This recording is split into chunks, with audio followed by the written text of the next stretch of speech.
I did read this one myself, this complaint, and it was a stunner. It was absolutely horrifying, although also confusing. If I remember correctly, Jesse, correct me if I'm wrong, but wasn't it this complaint that alleged that Combs like suddenly touched in some way this guy's anus, like it was a surprise?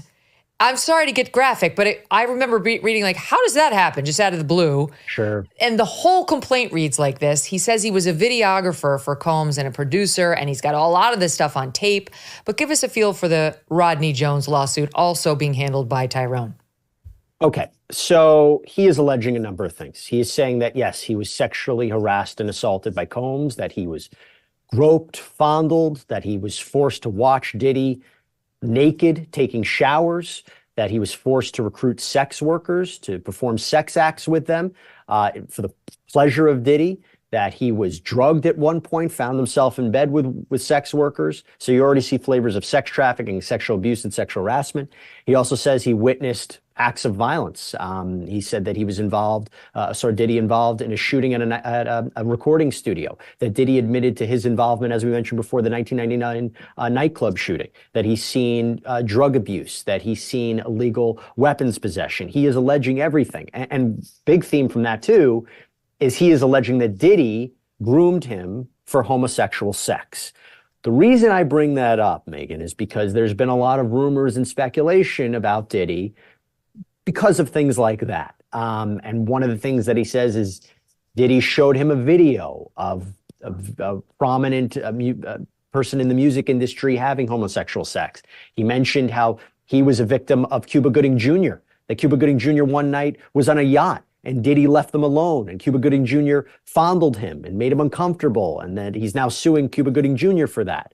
And yes, Rodney Jones, it's a big lawsuit, but not only has Diddy's counsel come out and completely denied it, but several of the high-profile people who are named in that lawsuit, not as defendants, by the way, but just named, they're accused of being these sex workers that they were paid by Diddy to perform sex acts. They said this is complete lies. These are well-known artists like Young Miami. And so the fact that you have people who are not even named as defendants, but just mentioned in the lawsuit saying this is not true, again, kind of gives you a little bit of pause to think about what's going on. And Cuba Gooding Jr. came out. I thought this was fascinating because Cuba Gooding Jr. has been quiet since all this happened. And he sits down for a podcast interview with Patrick Bet-David. We have says, this, actually. Let me play it, and then you take it on the back end. Take a listen to Stop 21. What do you think is going on with all the stuff with Diddy, with Lil Rod, with, all the stories that everybody's hearing about? You mean in terms of what? I mean, being raiding his house being raided. I mean, that's crazy. That's the craziest thing I'd ever. And then, hey, how about me? I wake up in the morning, I turn on the stage show, Hector, Cuba Gooding Jr. I was like, excuse me, pull me into this. I can't imagine that he's stupid enough to do whatever he's doing and keep it on his premises. I think that the raid and all of that stuff, only time will tell who was involved, who had been a frequent guest in these places and areas. It's funny because my lawyers said, every outlet in the world wants to talk to you. And again, I'm like, I'm not defining myself from some headline in the press. So I stayed quiet. Go ahead, Jesse. I think we tried to get him on Sidebar, by the way. So we were one of those outlets. But no, look, I thought that was really interesting because he's not outright denying everything about Diddy. He's not saying, the guy's completely innocent. But what was really interesting in the interview, he says, I really don't know Diddy. He's an acquaintance, met him 2 or 3 times. I can't speak anything more about that. In regards to me, and this was fascinating in that interview, he goes, that night, I was jumping from yacht to yacht. It was New Year's Eve. I ended up on Diddy's yacht. This guy's listening to music. We're listening to it. And there's a picture, by the way, in that lawsuit with Cuba Gooding Jr. next to Lil Rod Jones. He's got his arm around him, looking very close next to him. And he goes, that photo that Jones put in his lawsuit, let me show you something else. And he shows Patrick Bet-David another photo. We don't see what it is, but it's apparently a live photo. He goes, look, this is a different angle. He goes, so they decided to put this one photo in to make it look like something. There's another side of the story, said that this is a money grab. So he came out on the defensive against what he's accused of, but not so much against all the allegations for Diddy. And he definitely tried to distance himself away from him. I'll bet. This guy, Lil Rod, he's also alleging that Diddy would lace liquor bottles that he had in his house, specific bottles of alcohol designed for females, would lace them with ecstasy. And that ties in, I mean, potentially with some of these early accusations earlier that the women had been drugged, again, all of which are denied. And Megyn, let me just jump in. I think if you take his allegations as true, he is a star witness for the prosecution in this back to the raids. Oh, yeah. I have to imagine they are speaking to him because he was the one who said Diddy's got videotapes, cameras in all of his houses that records a lot of this illicit activity. We've wondered, was one of the things that they obtained from the raids on his LA and Miami homes, videotapes, camera systems, based on what Lil Rod said. I have to imagine he has at least spoken with the government or might be a cooperating witness. I know. Although it's been a while since the raid. Do you think he's going to be arrested? There's a strong chance. I say that not only as a lawyer, not as somebody who's only covered the cases, not only seeing comparisons to other cases, but I've spoken to former federal prosecutors, spoke to the former federal prosecutor who put R. Kelly away and said it is a matter of time, in the sense that, look, there could be absolutely nothing. Let me make that clear. Absolutely nothing, right? They could look at this and say these allegations were just allegations. We have nothing to corroborate. There's nothing here. But could there be, and one of the things they're looking at, illegal firearms possessions, was Diddy's fingerprints on any of those weapons? Are there videos of him? Was there illegal substances found?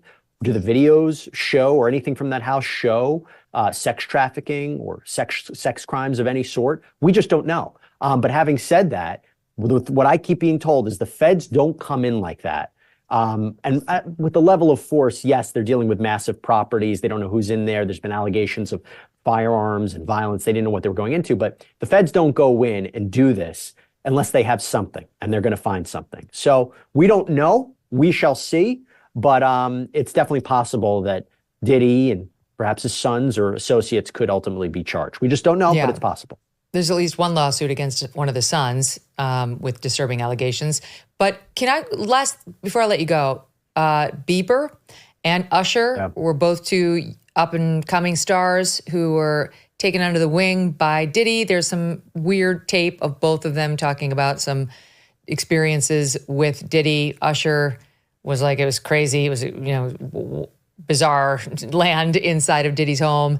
And Bieber was like 15 years old with Diddy. We've got the Bieber. Let's watch that. That's SOT 22.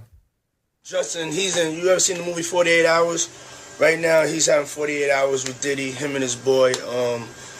They're having the times of their lives, like where we hanging out and what we doing.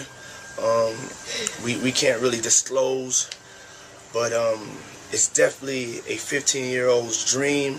I have been given custody of him. He signed to Usher. I'm signed to Usher. I had legal guardianship of Usher when he did his first album. I did Usher's first album.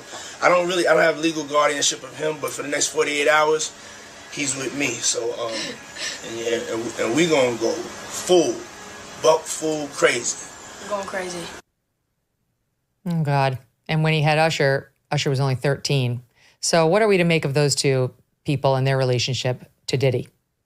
Look, if you look at that video without knowing anything else, you'd say not make much of it, maybe a weird video, a little strange, but we look at it with a different lens because of everything, all of these allegations. And Usher is indirectly named in this lawsuit as somebody that Combs admitted to Lil Rod Jones that he had a relationship with. And when we talk about these allegations of grooming, homosexual sex, obviously we're looking at videos and going through past videos of Diddy with a different eye.